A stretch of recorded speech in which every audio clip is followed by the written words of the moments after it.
Assalamualaikum warahmatullahi wabarakatuh. A'udzu billahi minasyaitonir rajim. Bismillahirrahmanirrahim. Innal hamdalillah nahmaduhu wa nasta'inuhu wa nastaghfiruh wa na'udzu billahi min syururi anfusina wa min sayyiati a'malina may yahdihillahu fala mudhillalah wa may yudlil fala hadiyalah. Asyhadu an la ilaha illallah wahdahu la syarikalah wa asyhadu anna Muhammadan abduhu wa rasuluh la nabiyya wa la rasula ba'dah.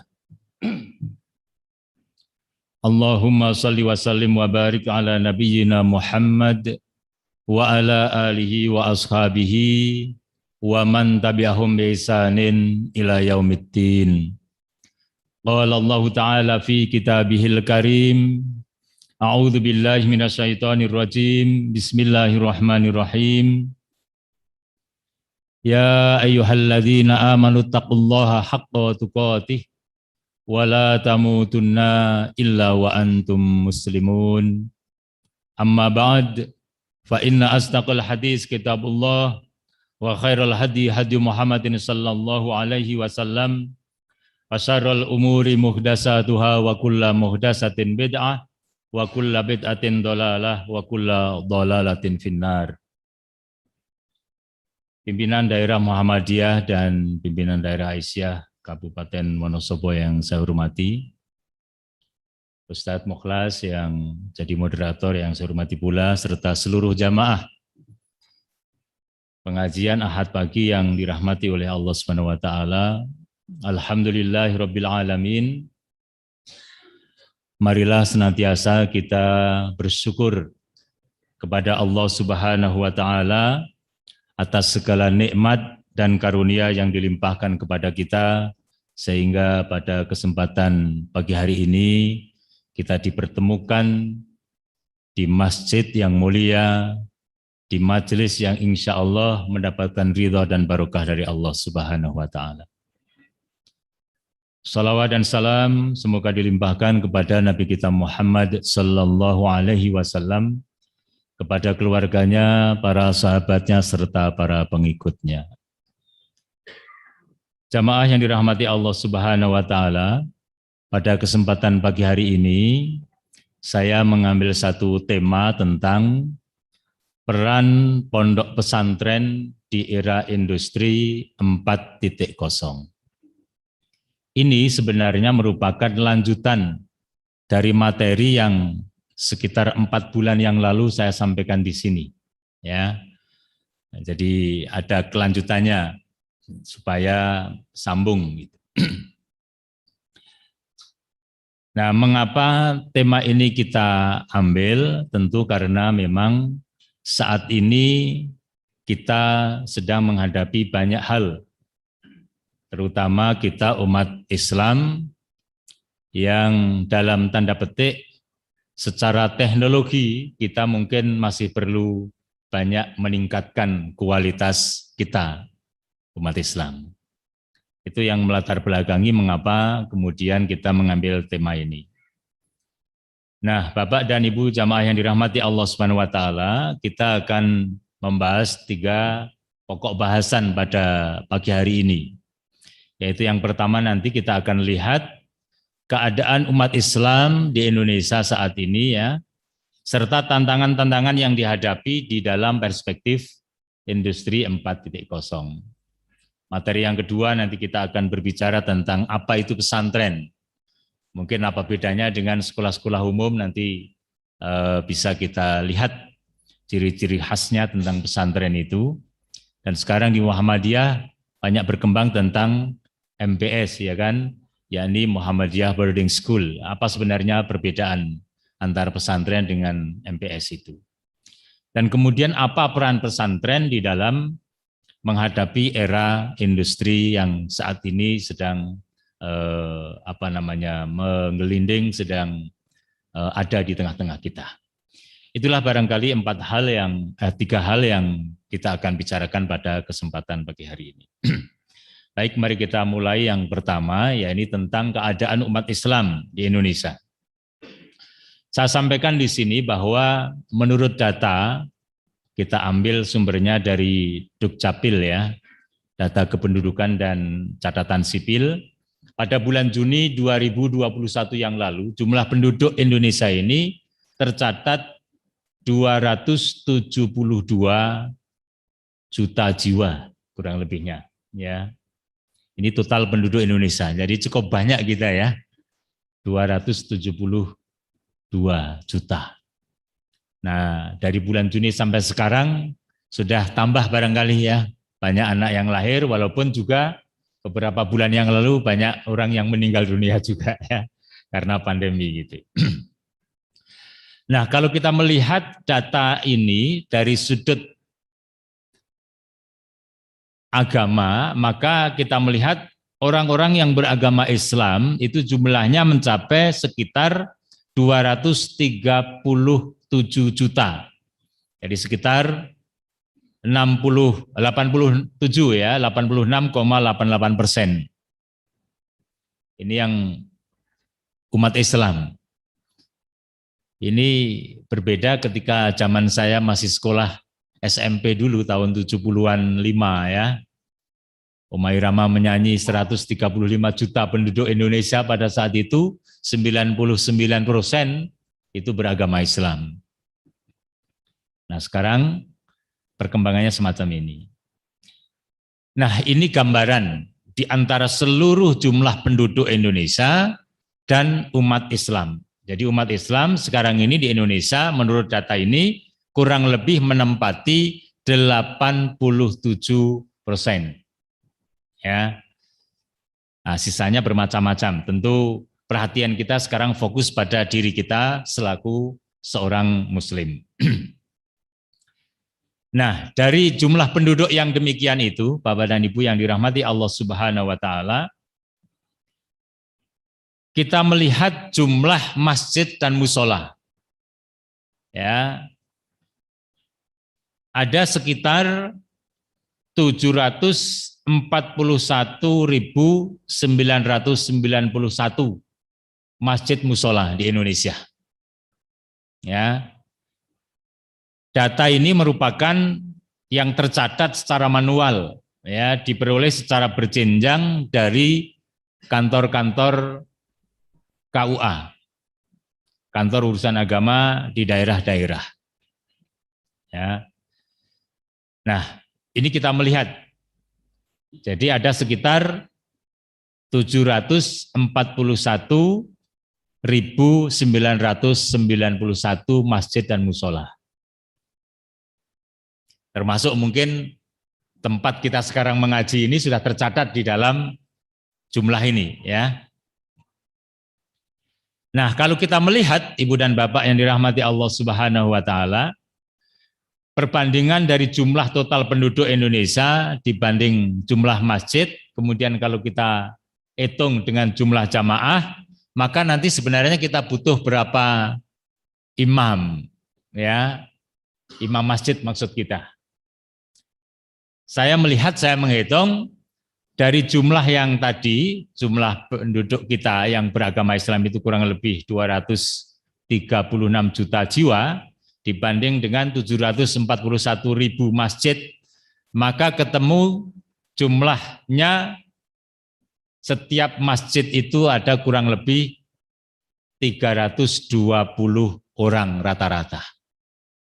Ya tentu ada yang lebih, ada yang sampai ribuan ya. Satu masjid mungkin jamaahnya bisa 500 sampai 700 sampai 1000, tapi ada masjid yang mungkin jamaahnya cuman 15 gitu kan. Nah, bermacam-macam tentu ya. Nah, ini kita ambil yang rata-rata. Nah, Ibu dan Bapak yang dirahmati Allah Subhanahu wa Ta'ala, kalau begitu sebenarnya maka kita ini saat ini membutuhkan jumlah sekitar 742.000 imam masjid musola. Saat ini ya, kurang lebihnya itu. Kita ini, kan mesti setiap masjid, setiap musola harus ada imamnya. juga ada muadzinnya. Tentu harus ada jamaahnya, tinggal jamaahnya itu mau berapa. Kalau rata-rata 320 ya, tadi jamaah subuh berapa orang gitu. Monggo nanti kita lihat secara real di masing-masing masjid musola kita. Nah, pertanyaannya adalah ketika kita membutuhkan sekitar 742.000 imam masjid musola, maka apakah masing-masing imam masjid musola itu memang sudah sekaligus mereka mampu faham terhadap masalah-masalah agama, sehingga bisa dikatakan mereka sekaligus menjadi para da'i, para mubalik, atau mereka baru sekedar cukup dikatakan sebagai seorang imam saja. Nah, ini menjadi pertanyaan ini, ya Ibu dan Bapak, dan ini yang harusnya kita bermuhasabah sebagai seorang muslim. Mungkin di masjid kita, di musola kita, ya berbeda-beda dengan masjid dan musola kampung lain.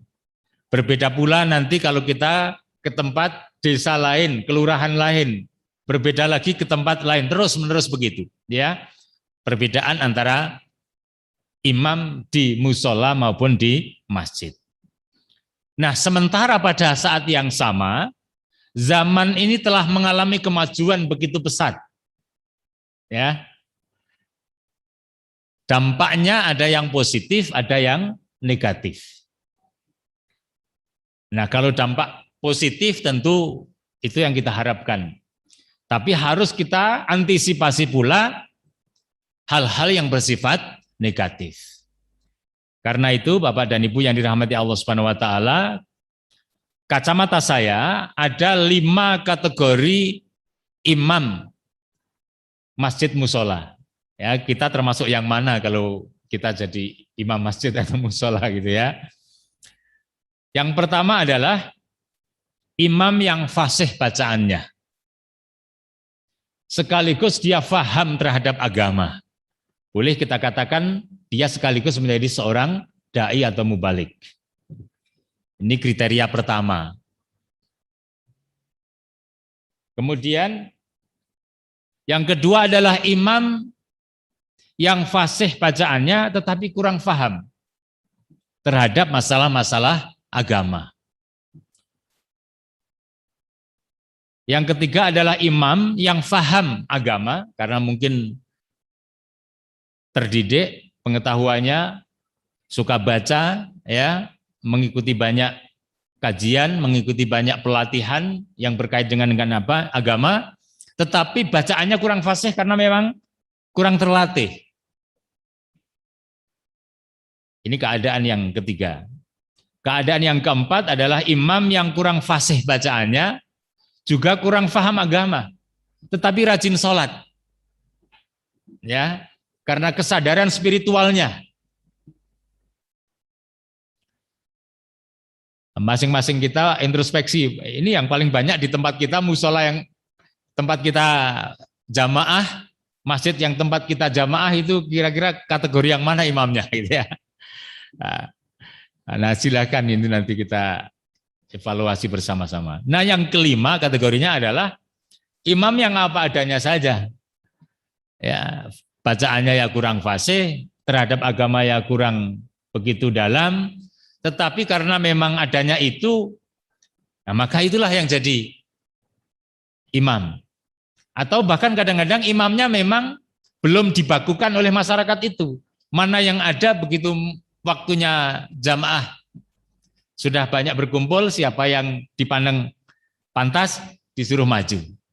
Mungkin bisa terjadi ada musola atau masjid yang demikian.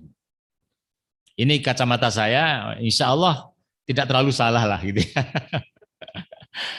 Nah, akan tetapi yang paling ideal saya tulis dalam teks ini adalah yang nomor 1. Jadi kalau setiap imam masjid musola itu adalah mereka yang fasih bacaannya dan mereka yang faham terhadap agama. Itu yang memenuhi kriteria menurut sunnah Rasulullah Sallallahu Alaihi Wasallam. Apalagi usianya juga lebih sepuh, itu bagus. Bacaannya fasih, pengetahuannya lebih tinggi, kemudian usianya lebih sepuh. Nah, maka pantas sekali beliau menjadi seorang imam masjid dan musola. Nah, mari kita melihat kacamata ini ya untuk memotret kondisi umat Islam yang jumlahnya kurang lebih 87% dari seluruh total penduduk Indonesia ini. Ya.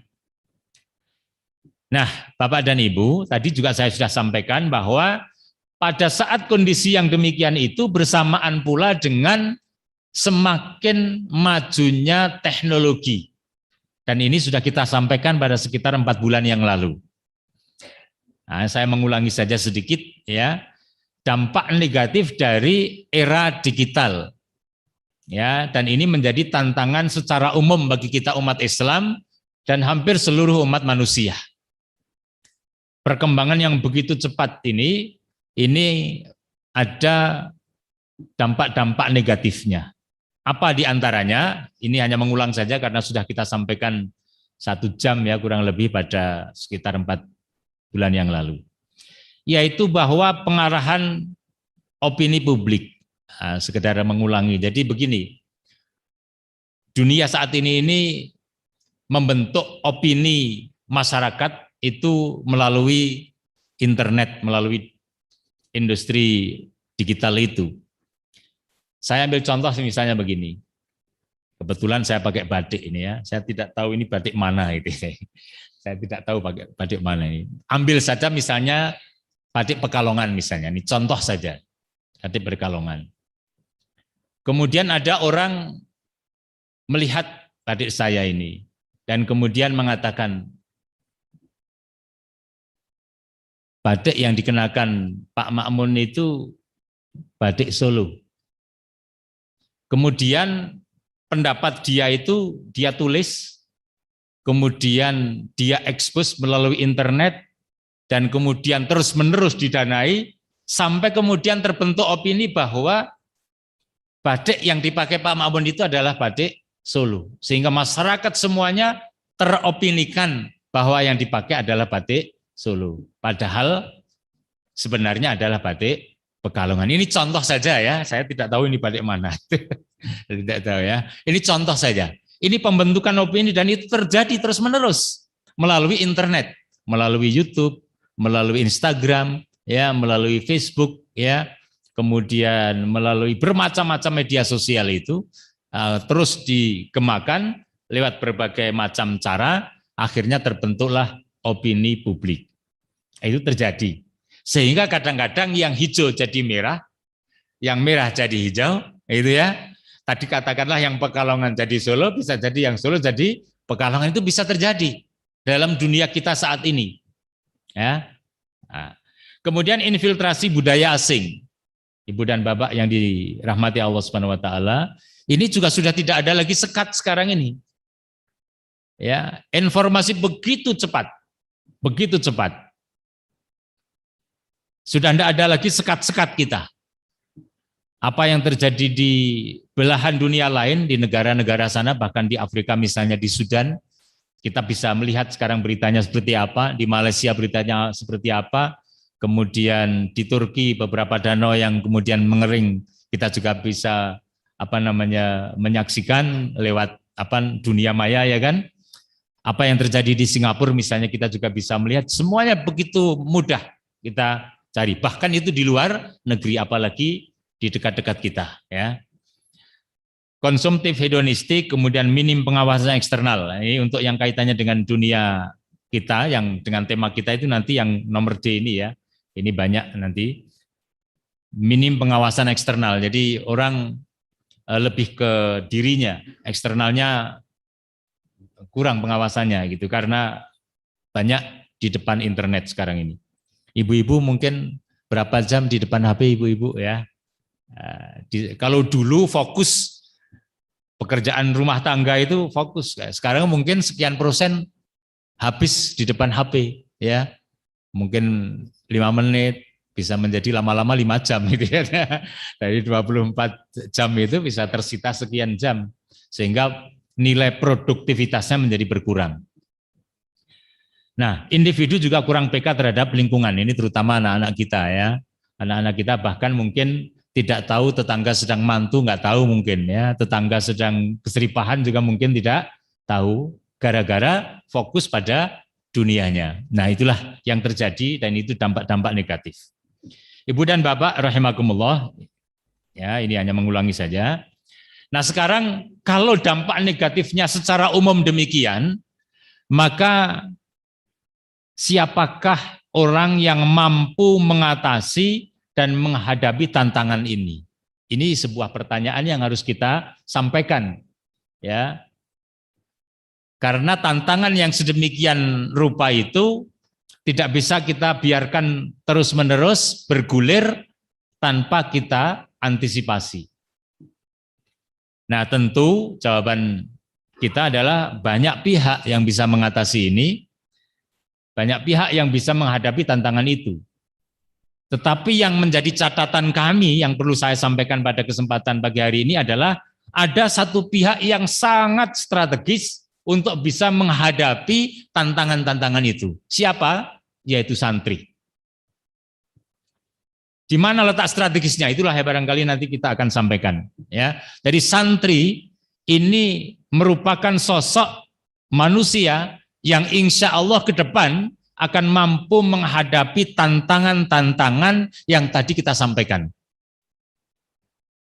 Siapa santri itu? Secara umum santri itu adalah sebutan seseorang yang mengikuti pendidikan agama Islam di pesantren. Ya, saya pernah diskusi kecil dengan beberapa kawan juga sama-sama alumni pesantren ya. Saya ini dulu mondok di pesantren Pabelan, ya lembaga pendidikan Pabelan, Muntilan, Magelang. Ya, jadi santrinya Pak Kiai Haji Hamam Ja'far almarhum. Dalam diskusi kecil-kecil itu ada seluruh beberapa kawan, kan ada teman-teman itu ada yang memang berasal dari pesantren, tapi ada beberapa kawan yang tidak dari pesantren. Ya, nah kalau sekarang saya ini memang sehari-hari ada di pesantren, namanya Al-Mu'min Muhammadiyah Tembara. Ya, biasanya disingkat Al-Matera. Dalam diskusi kecil itu begini, sebenarnya yang namanya santri itu memang yang alumni pesantren, pernah belajar di pesantren, atau yang punya sifat nilai-nilai kepesantrenan meskipun dia belum pernah nyantri di pesantren. Nah, ini terjadi diskusi kecil-kecilan tapi agak panjang ya. Kadang-kadang lulusan pesantren tapi nilai kepesantrenannya hilang. Tapi kadang-kadang lulusan sekolah umum justru seperti santri beneran. Kan terjadi semacam itu. Maka mana yang tepat? Nah, akhirnya diskusi kecil itu ya sudahlah kita berikan kebebasan untuk siapa yang mau mendefinisikan tentang santri. Tetapi kalau menurut ensiklopedi dan kamus-kamus ya, yang dinamakan santri adalah mereka orang-orang yang belajar di dalam sebuah pondok pesantren. Itulah santri gitu. Nah, tetapi santri sekarang Bapak dan Ibu yang dirahmati Allah Subhanahu wa taala agak berbeda dengan santri zaman dulu. Karena tantangannya berbeda. Situasinya sudah berbeda. Santri zaman dulu mungkin dari rumah sangunya tidak terlalu banyak, ya. Bahkan orang tua memberi uang saku saja mungkin tidak. Dia hanya memberikan bekal. Ndok, kamu nyantri pada Pak Kiai A. Pokoknya katamkan kitab ini di sana. Nanti kalau sudah selesai kitab itu, kamu pindah ke pesantren ini. Di sana selesaikan kitab ini dulu. Ya. Dan para santri zaman dulu tidak banyak terkontaminasi oleh dunia luar. Fokus. Karena mau pergi-pergi repot. Transportasinya sulit. Ya, itu zaman dulu. Nah, sekarang ini tidak demikian. Sekarang santrinya berada di sebuah pondok pesantren, magrok, tetapi tidak tradisional lagi, sudah modern pondok pesantren sekarang. Ya kan? Hampir setiap pesantren punya laboratorium bahasa, punya laboratorium komputer, yang di dalamnya ada internet. Begitu buka, dunia luar bisa terlihat, bisa dibaca. Ini perbedaan yang sangat banyak. Dulu para santri itu mempelajari kitab demi kitab satu persatu sampai khatam. Sekarang begitu buka internet, buka perpustakaan digital, sudah ribuan bahkan bisa jutaan kitab-kitab yang bisa dilihat. Itu perbedaannya Ibu dan Bapak. Oleh karena itu saya menyampaikan pada kesempatan pagi hari ini dampak terhadap santri saat ini dalam kaitannya dengan perkembangan dunia digital itu. Nah, saya mengambil dari sebuah penelitian yang dilakukan oleh seorang mahasiswa, Prita Delasari, di IAIN Ponorogo tahun 19. Paling tidak ada 3 ya dampak perubahan pada santri milenial. Yang pertama adalah tentang disruptive mindset, keterbukaan pola pikir. Yang kedua adalah self-driving, yaitu keputusan yang diambil diri sendiri, ya, mempercepat pengambilan keputusan oleh dirinya ketika terjadi perubahan-perubahan. Yang ketiga adalah reshape, ini pakai S mestinya, or create, mempertahankan atau menciptakan. Ya, nanti saya sampaikan satu persatu ini. Apa yang saya sampaikan ini menurut Profesor Renat Kasali di tahun 2017 ya, dalam bukunya yang berkaitan dengan masalah-masalah ini. Tentang disruptive mindset itu apa? Yaitu pola pikir yang selalu terbuka dan mampu melihat kesempatan-kesempatan baru dalam setiap perubahan. Ya.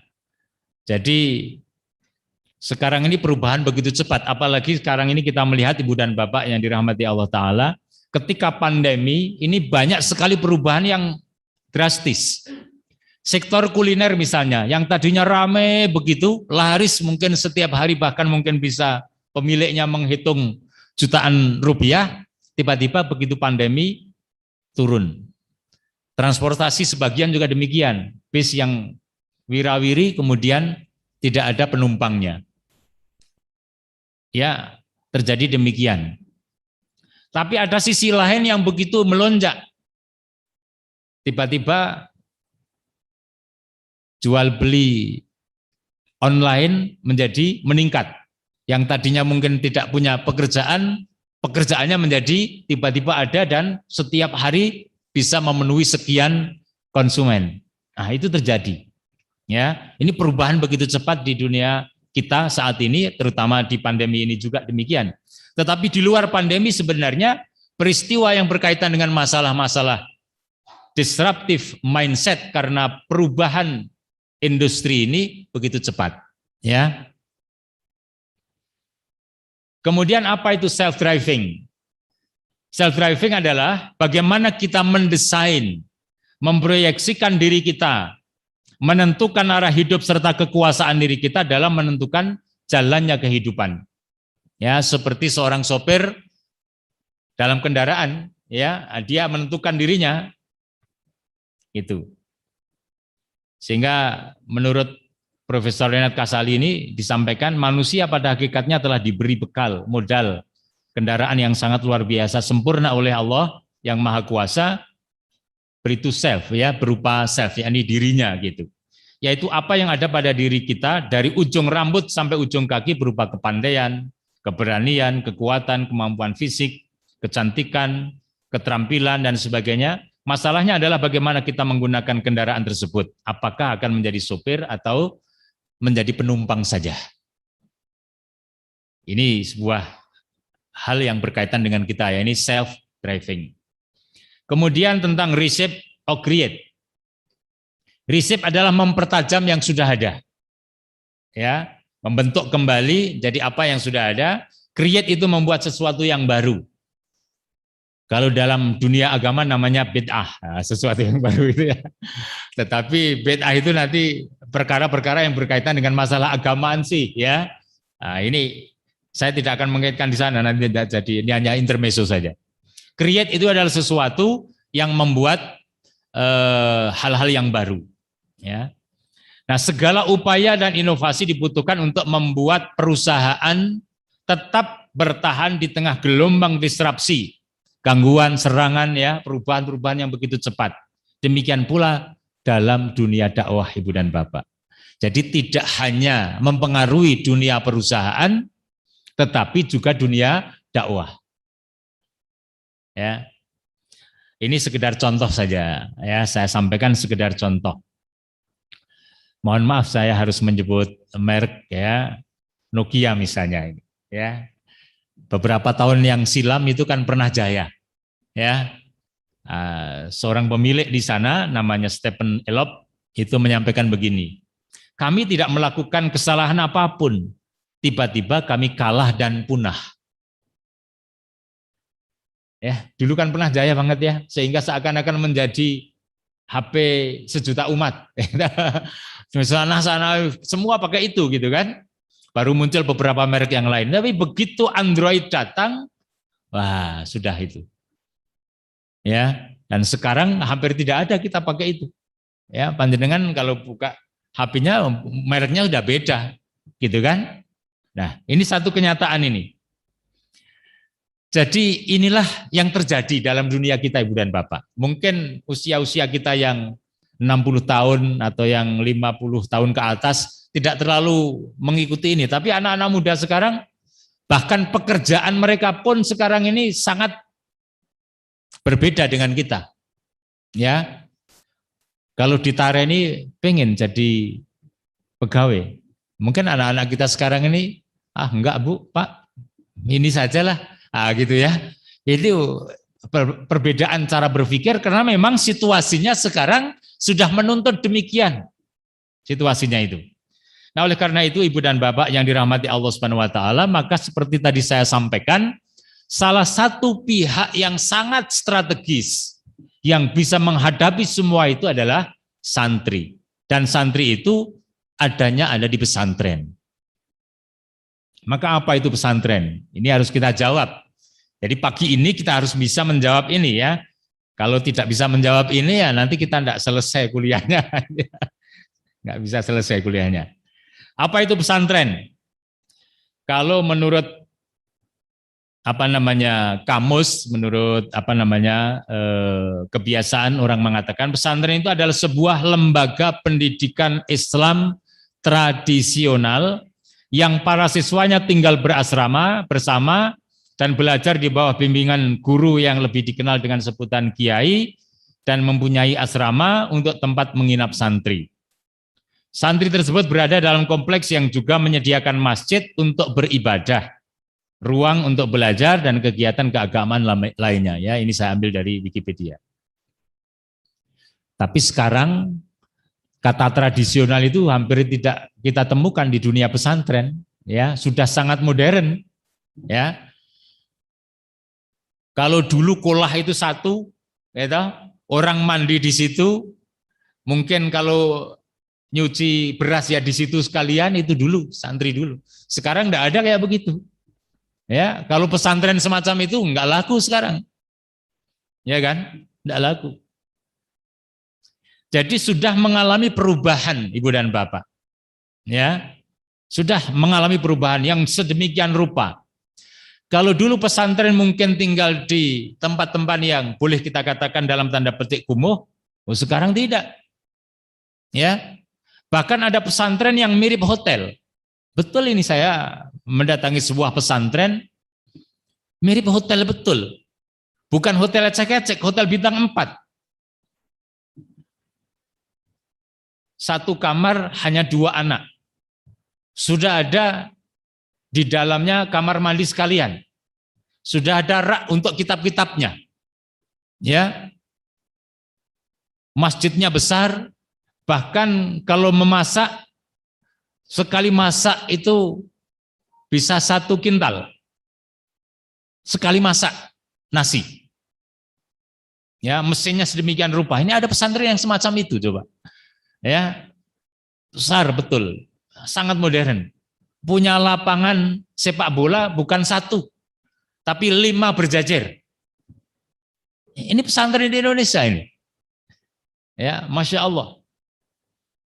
Sedemikian rupa. Jadi ini sudah sangat modern, berbeda. Nah, ini yang harus kita lihat ya. Nah, tetapi sebenarnya ya, lembaga yang dinamakan pesantren itu menurut keputusan Direktur Jenderal Pendidikan Islam nomor 3408 tahun 18 tentang petunjuk teknis izin operasional pondok pesantren dari Kemenak, itu harus ada yang dinamakan arkanul ma'had. Ma'had itu bahasa Arab, dalam bahasa kita ya pondok gitu atau pesantren itu. Arkan jamak dari rukun ya, namanya rukun ya, hal yang pokok harus ada. Nah, itu ada 5 perkara. Jadi arkanul ma'had itu 5. Yang pertama harus ada masjid. Jadi Bapak dan Ibu kalau mau mendirikan pondok pesantren harus punya masjid. Yang kedua adalah ada kiainya. Ya. Nah, di pondok-pondok pesantren Muhammadiyah belum semua pondok pesantren memiliki seorang kiai, adanya masih direktur, mudir. Itu pun ada yang bentuknya periodisasi. Setiap 5 tahun harus ada periodisasi. Nah, nanti ketokohan seorang kiai menjadi hilang kalau demikian. Ya. Yang ketiga adalah harus ada santri yang mukim. Yang keempat harus ada kitab kuning. Ya, kitab kuning ini adalah kitab klasik yang membahas banyak materi agama. Ada di dalamnya materi-materi akidah, ada materi-materi ibadah, akhlak, muamalah ya. Saya sebut saja misalnya ada kitab Bulughul Maram. Itu kitab ibadah. Ya, kitab ibadah. Ini contoh saja. Ada Riyadhus Shalihin, itu kitab yang membahas tentang adab kepribadian seorang muslim. Ya. Ada kitab mungkin tafsir Jalalain. Ya, nah itu Al-Qur'an yang kemudian ditafsir oleh Imam As-Suyuti kalau tidak salah ya. Nah, ini kita melihat ini namanya kitab-kitab klasik. Kitab kuning kalau bahasa kita sekarang. Kalau dulu bermacam-macam, ada yang tipis, kecil, dan kemudian harus dikatamkan. Ya, kalau dalam bahasa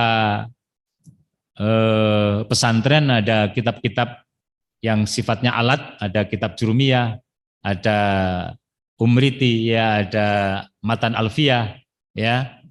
Ada Nahwul Wadih ya, bermacam-macam, itu juga termasuk bagian-bagian daripada kitab kuning. Ada yang besar yang memang sampai ke masalah kitab-kitab yang ditulis oleh para ulama berkaliber besar ya. Ada tafsir Ibnu Katsir misalnya ya. Bermacam-macam. Itu kitab kuning. Nah, sekarang yang dinamakan pesantren harus ada yang diajarkan di antara kitab-kitab itu. Ya. Kemudian yang kelima adalah harus ada asrama. Ini yang kita kenal dengan arkanul ma'had. Ya. Ada masjid, kiai, ada santri yang mukim, ada kitab kuning yang ada yang diajarkan, dan ada asrama. Di dalam pesantren kita di Muhammadiyah banyak yang MBS ya, Muhammadiyah Boarding School, itu sudah terintegrasi di dalamnya. Kemudian ada kitab kuningnya, tetapi di sana juga diintegrasikan dengan beberapa mata pelajaran umum. Ya, ada fisika, kimia, matematika, dan sebagainya. Ya, nanti masing-masing pesantren itu punya ciri khas sendiri-sendiri. Ya, saya pernah mendatangi sebuah pesantren. Mohon maaf saya tidak menyebut nama-nama itu ya. Tadi saya sebutkan, tadi juga tidak saya sebutkan, alhamdulillah ya, nama pesantren yang saya kunjungi itu. Ini juga ada sebuah pesantren yang saya kunjungi, dia menghaskan pesantrennya pada bidang IPA.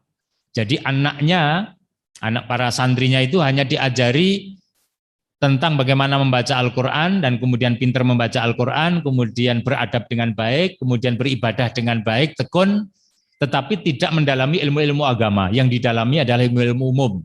Sehingga tamat dari situ diharapkan untuk ke sekolah-sekolah umum. Nah, itu ada pesantren yang semacam itu. Tapi ada pesantren yang ansih tahfidz, ya kan? Pelajaran umumnya hanya sedikit sekali, mungkin hanya matematika, bahasa Indonesia, gitu. Yang pokok-pokok saja, yang lainnya semuanya adalah materi-materi agama dan hafalan Al-Quran. Nah, ini ciri-ciri khas yang bermacam-macam, ya. Ini pesantren. Kemudian di samping Arkanul Ma'had ada Arwahul Ma'had. Nah, ini yang kemudian nanti di samping yang Arkanul Ma'had, ini ada Arwahul Ma'had yang bisa menjawab tantangan zaman tadi. Yaitu rohnya Ma'had, rohnya pondok pesantren. Karena jamak menjadi arwah, gitu ya. Nah, ini berkaitan dengan karakter para penghuni pesantren, yakni karakter kiai dan karakter para santrinya. Nah, karakter kiainya pada umumnya ya, kiai itu mesti berjiwa ikhlas. Ilmunya luas, dalam, pantas menjadi seorang teladan, itu kiai. Tawakalnya tinggi, itu karakter kiai secara umum. Kalau ada kiai yang tidak demikian, ya menjadi berkurang nilai kiainya, ya. Tapi pada umumnya demikian kiai itu. Mungkin jiwa ikhlasnya tinggi, ilmunya kurang luas, bisa terjadi karena memang tidak sempurna ya manusia. Mungkin juga ilmunya dalam, luas, keikhlasannya juga tinggi, tapi kadang-kadang serugal-serugul ya, bisa jadi ya. Nah, ini terjadi karena manusia. Tetapi yang pada umumnya kiai itu mesti memiliki jiwa ini, ikhlasnya tinggi, ilmunya luas dan dalam, menjadi kuduah, menjadi teladan ya, ya kesabarannya, ya sifat asih asuhnya, tawakalnya tinggi, itu pada umumnya demikian kiai. Punya wibawa, punya karisma, itu kiai. Yang demikian ini tidak mudah ditemukan di tempat-tempat yang lain. Di lembaga-lembaga pendidikan yang lain belum tentu ditemukan. Gitu. Walaupun mungkin seorang kepala sekolah, seorang kepala madrasah, seorang rektor itu bisa punya wibawa. Mungkin juga memiliki ilmu yang dalam dan luas, ya kan? Gitu. Tetapi tentang ketawakalan, ya, belum tentu. Ya. Kemudian yang kedua, karakter santri. Pada umumnya santri itu, ini pada umumnya memiliki sifat tawadhu, unggah-ungguh yang begitu tinggi, menghormati mereka yang lebih senior, menghormati mereka apalagi terhadap para kiai. Mereka ikhlas pada umumnya, santri-santri itu. Mereka hidup sederhana karena memang pola kehidupan di pesantren itu sedemikian rupa, ya. Asah-asah sendiri, cuci sendiri, walaupun sekarang banyak laundry juga ya, pesantren yang sudah menyediakan itu ya. Gitu. Kemudian menyelesaikan masalahnya bersama-sama teman ya, sendiri juga. Dan yang pada umumnya itu cinta ilmu. Ini pada umumnya kalau santri secara umum ya, ada rasa tawadhu, ada ikhlas, ada sederhana, ada cinta ilmu. Nah, kalau di pondok pesantren kami di Al-Matira itu ada 9 karakter yang diutamakan, yaitu tanggap, jujur, santun, sadar, patuh, disiplin, bersih, rapi, indah. Itu yang diutamakan. Masing-masing pesantren tentu punya khas sendiri-sendiri nanti. Nah, 2 karakter ini, Ibu dan Bapak yang dirahmati Allah Subhanahu wa taala, baik karakter kiai maupun karakter santri itu menyatu dalam satu kompleks yang namanya pesantren, yang membentuk kultur tersendiri di pesantren itu. Sehingga rata-rata hubungan antara sesama pesantri antara santri dengan kiai, kiai dengan santri itu seperti keluarga betul. Ya, betul seperti keluarga. Bahkan kalau ada seorang santri sudah dewasa menikah nanti ngundang kiainya untuk hadir. Bahkan mungkin mengundang kiainya untuk memberikan khutbah nikahnya. Nanti kalau punya mantu dia, punya anak cucu supitan, kadang-kadang masih mengundang kiainya juga untuk datang. Itulah yang terjadi di sebuah kultur pesantren. Ya. Mungkin yang demikian tidak banyak ditemukan di lembaga pendidikan lain. Yang harus kita ingat adalah bahwa seperti tadi saya katakan, pesantren sekarang sudah dilengkapi dengan berbagai macam fasilitas yang berbeda dengan dulu. Sudah sangat modern. Komputer ada, transportasinya ada, ya, masjidnya ada, asrama, karena harus memenuhi 5 rukun tadi. Kalau 5 rukun tadi tidak ada, maka izin operasional oleh Kemenak itu tidak dikeluarkan. Artinya sudah punya standar. Ini sebuah pesantren. Itu. Ini maksud saya perlu saya sampaikan karena kita akan berbicara tentang peran pesantren dalam menghadapi dunia industri 4.0. Nah, lantas apa sebenarnya perannya sekarang ini? Kita sampai pada penghujung acara ini nanti ya. Peran pesantren ini adalah yang pertama menjadi Islamic sources, yakni sumber ilmu dan nilai-nilai keislaman. Sekarang mari kita coba jawab. Kira-kira untuk menjadi seorang imam masjid tadi, imam musola dengan kriteria yang satu, yang ideal, itu bisa dilahirkan dari mana? Secara logika, tentu pesantren. Untuk bisa untuk mendapatkan seorang imam yang fasih bacaannya, ilmu agamanya dalam. Sekaligus dia menjadi seorang mubaligh dan dai. Yang bisa menjawab itu adalah pesantren. Ini peran strategis pesantren di situ. Kalau setiap musola, setiap masjid, imamnya seperti itu, fasih bacaannya, sekaligus menjadi dai dan mubaligh, bisa menjelaskan persoalan problematika kehidupan jamaahnya, Masya Allah. Ya, bagus banget itu, dan itu ideal. Nah, itu yang kita maksudkan di situ.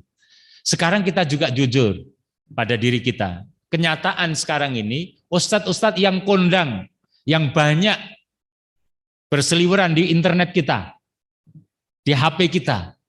Coba kita hitung 1, 2, 3, 4 sebut nama itu. Akhirnya akan kita menemukan mereka itu lulusan pesantren-pesantren. Ya, mungkin ada 1, 2 yang tidak lulusan pesantren. Tapi rata-rata adalah lulusan pesantren. Sebut saja si A, si B, si C yang banyak kita dengarkan pengajiannya lewat YouTube, ya, lewat Facebook dan bermacam-macam itu. Ya, yang terkenal di Nusantara ini, saya rasa rata-rata adalah lulusan pesantren. Maka menjadi sumber ilmu. Dan kalau kita sekarang ini mau bertanya kemana persoalan kehidupan kita, ambil saja contoh masalah fikih. Kok ada persengketaan keluarga tentang waris? Ya, ada seorang punya waris banyak, anaknya banyak, tapi tidak semua anaknya terdidik dengan ekonomi yang mapan, sehingga ketika mau bagi waris terjadi kesulitan. Larinya kemana kira-kira? Larinya ke orang-orang yang ahli bidang agama. Itu persoalan kehidupan kita. Ketika kita mau mencari pemimpin yang ideal menurut kita, akhirnya kita juga mesti para pemimpin yang paham terhadap agama. Sehingga mereka bisa melayani orang-orang yang dipimpinnya sesuai dengan koridor agama. Itu seperti itu. Ini peran strategis yang saya katakan, peran strategis pesantren, hadirnya pesantren. Ya, tadi sudah saya jawab, ya bahwa banyak pihak yang bisa menjawab tantangan zaman itu, tetapi satu di antara yang strategis adalah para santri, para lulusan pesantren. Kemudian pesantren ini juga sekaligus menjadi human needs, kebutuhan kita sekarang ini. Ya, ini pandangan kita semacam itu. Jadi sekarang ini menjadi human needs. Saya rasa umat Islam saat ini betul-betul membutuhkan hadirnya pesantren. Yang komprehensif, belajar tentang agama sekaligus umum. Karena pesantren itu pesantren yang ahli di bidang umum banyak. Pesantren saya itu bahkan mengikuti sebuah lomba internasional, ya, penelitian terhadap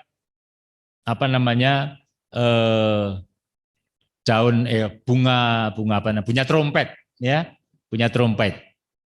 Untuk dijadikan apa itu saya tidak paham betul ya, karena itu masalah-masalah IPA gitu. Sampai tingkat internasional. Nah, jadi mampu menjawab, dan itu bersaing dengan ratusan sekolah umum, baik negeri maupun swasta, baik sekolah Islam maupun sekolah non-Islam, itu bersaing betul. Artinya mampu menjawab tantangan zaman itu pesantren saat ini. Beberapa waktu yang lalu saya mendengar juga ada sebuah pesantren dari Jawa Timur ya, mengikuti lomba juga internasional dan menang juara 2. Ya, jadi kita butuh hadirnya pesantren itu. Nah, kemudian yang ketiga adalah technology development, pengembangan teknologi. Tadi saya menyebut ada sebuah pesantren yang memang mengkhususkan bidang umum. Keagamaannya cukup asal anak itu punya akhlak yang baik, ibadahnya tepat, membaca Al-Qur'annya benar, gitu sudah cukup. Kemudian diberi pengetahuan-pengetahuan tentang umum. Dan mereka berkembang sekarang, ada unggulan robot, ada unggulan robotik ya, ada unggulan bermacam-macam. Riset, teknologi, teknosains dan sebagainya itu menjadi sebuah unggulan di pesantren-pesantren tertentu. Bahkan ada trend sains, ya, pesantren sains. Itu. Nah, inilah peran strategis pondok pesantren di era digital. Nanti akan lahir dari mereka itu, insya Allah 20 tahun ke depan, 30 tahun ke depan, akan lahir dari mereka itu para ahli. Ada yang ahli agama, ada yang ahli di bidang-bidang teknologi modern. Insya Allah. Itulah peran strategis sebuah pondok pesantren di era digital ini. Dan itu yang bisa menjawab tantangan tadi, sehingga bergulirnya industri digital yang begitu marak, itu nanti dampak negatifnya bisa terkurangi. Karena dipegang oleh orang-orang yang memiliki karakter seperti yang tadi kita ceritakan. Sama-sama orang kaya. Ini contoh saja. Tapi yang satu orang bedu mungkin person ya, bahasa Wonosobo juga ya. Oh, enggak tahu bedu. Agak kurang bener gitu lah, ya. Kalau Temanggung ada istilah bedu. Jadi kurang bener lah kelakuannya, gitu. Perilakunya kurang bener. Orang kaya, tapi perilakunya kurang bener. Ada orang kaya yang perilakunya benar, maka insya Allah kekayaannya itu akan memberi manfaat banyak orang ketika kekayaan itu dipegang oleh orang yang benar. Ketika dia orang benar, maka kekayaannya bisa untuk sedekah, untuk infak, untuk membangun jembatan, untuk membangun rumah sakit, untuk membangun masjid, untuk memberikan bantuan kepada korban bencana dan sebagainya. Tetapi kalau orang yang tidak benar, mungkin kekayaannya hanya untuk dirinya. Itu perbedaan. Nah, demikian pula ketika teknologi canggih nanti itu ada di tengah kita, dipegang oleh orang yang tidak benar, dengan dipegang oleh orang yang benar, maka akan berdampak bagus ketika teknologi canggih itu dipegang oleh orang yang benar. Nah, karakter itu secara logis itu bisa ditemukan di pesantren. Logis ya, adapun kemudian ada anak pesantren kok tidak benar, itu ya Nah, itu di luar ya, karena memang semua ketentuan Allah Subhanahu wa taala. Tetapi secara logis kita berpikir rasional, kalau orang dididik secara baik dari kecil hingga dewasa, diajari dengan karakter-karakter sehingga menjadi kultur dirinya dengan kepribadian yang baik, insya Allah ketika berada dalam kondisi apapun, dengan teknologi yang canggih, dengan kekayaan yang dimiliki, dia akan menjadi orang yang benar, memimpin dengan benar pula. Itulah peran strategis pondok pesantren yang kita sampaikan. Nah, oleh karena itu, sebagai bagian akhir dari materi ini, saya ingin menyampaikan pesan-pesan pendidikan. So what next, gitu ya? Apa yang harus kita lakukan? Mada sanaf'al, apa yang harus kita lakukan sekarang? Kalau itu kita pahami bersama. Inilah yang kita ingin sampaikan. Pertama, mari kita didik diri kita sendiri dan anak cucu kita, keluarga kita, untuk menjadi orang-orang yang beriman dan suka beramal solih. Ini bagian dari ikhtiar lahiriah kita. Ibu dan bapak-bapak jamaah yang dirahmati Allah Subhanahu wa taala, pesan kita adalah pertama, mari kita ikhtiar secara lahiriah untuk menjadi orang yang beriman dan suka beramal solih. Allah Subhanahu wa taala berfirman, "Ya ayyuhalladzina amanu qu anfusakum wa ahlikum nar." Ya. Ini tersebut di dalam surat At-Tahrim ayat yang ke-6. Mungkin banyak kita yang hafal. Ya ayyuhalladzina amanu, wahai orang-orang yang beriman, qu anfusakum, jagalah diri kamu sekalian. Wa ahlikum, dan keluarga kamu sekalian. Naron, dari siksa api neraka. Ini perintahnya Allah Subhanahu wa taala demikian. Allah juga berfirman, wa'mur ahlak bis sholati wastabir 'alaiha. Dan perintahkanlah kepada keluargamu supaya mereka melaksanakan sholat. Dan bersabarlah ketika memerintahkan mereka untuk sholat. Ini perintah. Allah Subhanahu wa taala menyatakan, la nas'aluka rizqan. Kami, Allah taala, tidak meminta dari kamu rizki. Allah enggak butuh rizki dari kita. Tetapi Allah menyatakan, nahnu narzukuka. Kamilah yang memberi rizki kepada kamu. Wal aqibatu littaqwa, dan demikian itu akibat bagi orang-orang yang bertakwa. Surat Toha ayat 132. Ini perintah Allah Subhanahu wa taala kepada kita. Jadi kita jadikan diri kita menjadi orang yang beriman, suka beramal soleh, kita tegakkan sholat ya dengan benar. Ya, insya Allah. Rasulullah SAW bersabda, Innallaha sa'ilun. Sesungguhnya Allah itu akan menjadi zat yang bertanya, meminta pertanggungjawaban. Kulla ra'in, kepada orang yang memimpin. Setiap orang yang memimpin nanti akan dimintai pertanggungjawaban. Pada hadis yang lain dinyatakan kullukum ra'in wa kullukum mas'ulun an ra'iyatihi. Dalam hadis ini dikatakan innallaha sa'ilun kulla ra'in amma istar'ahu hafidha dzalika am dayya. Nanti para pemimpin itu akan dimintai pertanggungjawaban terhadap apa yang dipimpinnya. Apakah dia menjaga kepemimpinannya atau dia selama memimpin itu menyia-nyiakannya. Hatta yus'alu, sehingga dikatakan atau diminta pertanggungjawaban ar-rajulu, seorang lelaki, ala an ahli baitihi, tentang keluarganya.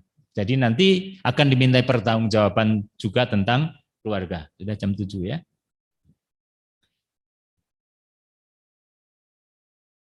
Nah, ini sekarang ikhtiar batiniyahnya kita. Jadi tadi ikhtiar lahir, sekarang ikhtiar batin. Kita berdoa kepada Allah Ta'ala. Ya, walladzina yaquluna rabbana hablana min azwajina wa dzurriyyatina qurrata a'yuni waj'alna lil muttaqina imama. Ya, ini harus hafal masing-masing kita. Ya, kalau belum hafal ya ngelegake hafalan. Ya, rabbana hablana min azwajina wa dzurriyyatina qurrata a'yuni waj'alna lil muttaqina imama. Ya Tuhan kami, anugerahkanlah kepada kami, istri-istri kami atau pasangan-pasangan kami ya, dan keturunan kami sebagai penyenang hati kami. Penyenang hati kami itu di dalam tafsirnya Ibnu Katsir dan yang lain yang saya baca, itu karena orang-orang yang disayangi, baik istri, suami, dan anak-anak itu sesuai dengan nilai-nilai keimanan. Ya, sesuai dengan nilai-nilai keimanan, itu penyejuk hati. Dan jadikanlah kami imam orang-orang yang bertakwa. Ya, waja'alna lil muttaqina imama. Ini bentuk batiniahnya. Kemudian juga ada doa yang lain. Kalau tadi di dalam surat Al-Hujurat, surat Al-Furqan ya. Nah, ini tersebut di dalam surat Al-Ahqaf ayat 15. Nanti bisa dibuka. Ya, yang tadi itu Ibu dan Bapak ini adalah surat Al-Furqan ayat 74 ya. Kemudian yang ini adalah surat Al-Ahqaf ayat 15. Allah di sana mengajarkan kepada kita supaya kita berdoa, Rabbi auzi'ni an askura ni'mataka allati an'amta 'alayya wa 'ala walidayya wa an amala sholihan dardahu wa aslih li fi dzurriyyati inni tubtu ilaika wa inni minal muslimin. Ya, ini juga syukur kalau bisa hafal. Tapi doa itu tidak harus hafal. Boleh membaca, ya kan? Ya, kalau hafal alhamdulillah. Yang terakhir Ibu dan Bapak, ini juga menjadi harapan kita. Kalau kita sudah berikhtiar secara lahir, sudah berikhtiar secara batin, mudah-mudahan kita berharap dipertemukan di surga Allah Subhanahu wa Ta'ala. Amin ya Rabbal Alamin. Kita bisa berkumpul dengan keluarga kita di surga. Allah berfirman, Jannatu adni yadkhulunaha wa man salaha min abaihim wa azwajihim wa dzurriyyatihim. Yaitu surga Aden yang mereka masuk ke dalamnya bersama orang-orang soleh dari bapak-bapak mereka, istri-istri mereka, dan anak cucunya. Surat Ar-Ra'd ayat yang ke-23. Nah, kita tentu berharap kita berkumpul di surga Allah Subhanahu wa Ta'ala dengan keluarga besar kita. Syukur kita yang ada di majelis ini kelak oleh Allah Subhanahu wa Ta'ala juga dipertemukan di surganya. Amin ya Rabbal Alamin. Demikian yang bisa kita sampaikan Ibu dan Bapak. Ya, kurang dan lebihnya mohon maaf. Akhirnya marilah kita berdoa kepada Allah, mudah-mudahan benar-benar Allah menunjukkan kita pada jalan kebenaran, memberikan kekuatan lahir dan batin kepada kita untuk berpegang pada kebenaran itu, dan kemudian dijadikan kita menjadi orang yang solih, orang yang beriman, yang bertakwa di hadapan Allah Subhanahu wa Ta'ala, orang yang menjadi pengikut Nabi Muhammad sallallahu alaihi wasallam dan para sahabatnya, orang-orang yang benar-benar mencintai dan dicintai oleh Allah Subhanahu wa Ta'ala. Dan benar-benar kita berdoa kepada Allah, mudah-mudahan kita dikumpulkan di surganya, dijauhkan dari siksa api neraka. Amin ya Rabbal Alamin. Subhanakallahumma wa bihamdika, asyhadu an la ilaha illa anta, astaghfiruka wa atubu ilaik. Walhamdulillahirabbil alamin. Assalamualaikum warahmatullahi wabarakatuh.